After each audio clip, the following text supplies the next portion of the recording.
Assalamualaikum warahmatullahi wabarakatuh. Selamat pagi Bapak dan Ibu sekalian. Di sini saya akan menjelaskan sebuah proyek yang sedang saya tangani, yaitu perkampungan mandiri.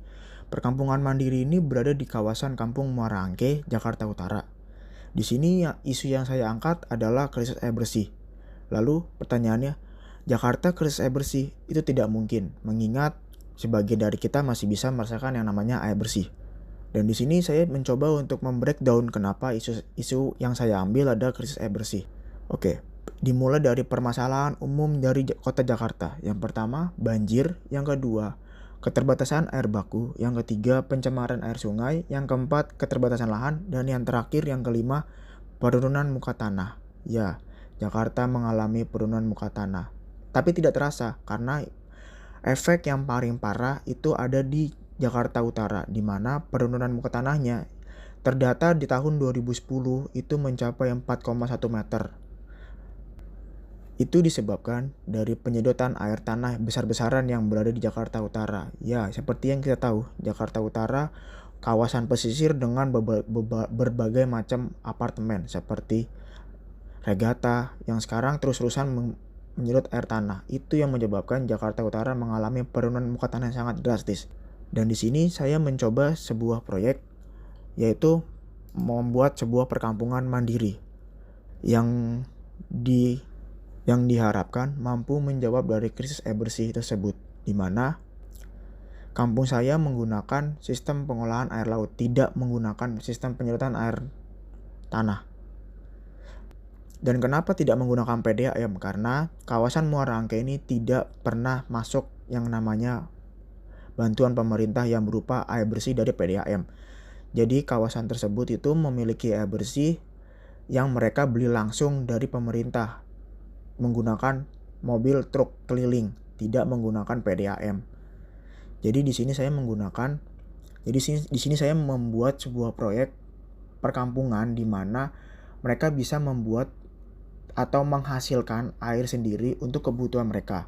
Di samping itu, kampung ini juga diharapkan dapat mampu mandiri terhadap pangan, terhadap hal-hal lain yang dibutuhkan oleh warga pesisir, terutama untuk seorang nelayan. Karena kampung ini memiliki background untuk kampung seorang nelayan.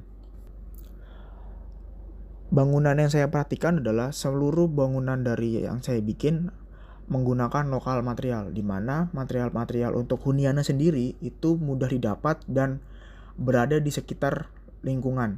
Jadi tidak menggunakan material-material yang di luar dari kawasan tersebut. Dan kawasan ini juga saya membuat sebuah terobosan, yaitu inkubator water, di mana inkubator water ini berfungsi sebagai filtrasi air laut yang dapat menyaring dan mengolah air laut dan air hujan menjadi air siap pakai, di mana air ini yang nantinya akan mensuplai ke rumah-rumah dan juga mensuplai untuk kebutuhan-kebutuhan yang lainnya seperti mencuci, memasak, terutama untuk dikonsumsi. Dan huniannya sendiri itu telah didesain sedemikian rupa untuk menunjang aktivitas dari seorang nelayan, di mana seperti area dasar dari bangunan itu difungsikan sebagai area bersosialisasi. Selain itu juga difungsikan sebagai area untuk memperbaiki jala atau jaring yang seperti kita tahu, di mana biasanya seorang nelayan itu akan memperbaiki jaringnya setelah mereka pulang dari laut. Dan di lantai 2-nya itu digunakan untuk area private, di mana area keluarga, area dapur, area untuk beristirahat itu berada di lantai 2. Dan di sini saya membuat sebuah fasilitas. Salah satunya adalah fasilitas untuk kumpul-kumpul untuk trek jogging, yaitu berupa activity support, terus dermaga untuk kapal nelayan, terus juga tambak untuk ikan warga, ada juga tempat untuk pengolahan ikan asin.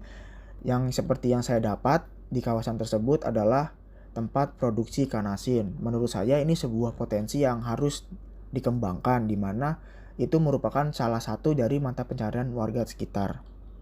Sekian presentasi dari saya, kurang lebihnya mohon maaf. Assalamualaikum warahmatullahi wabarakatuh.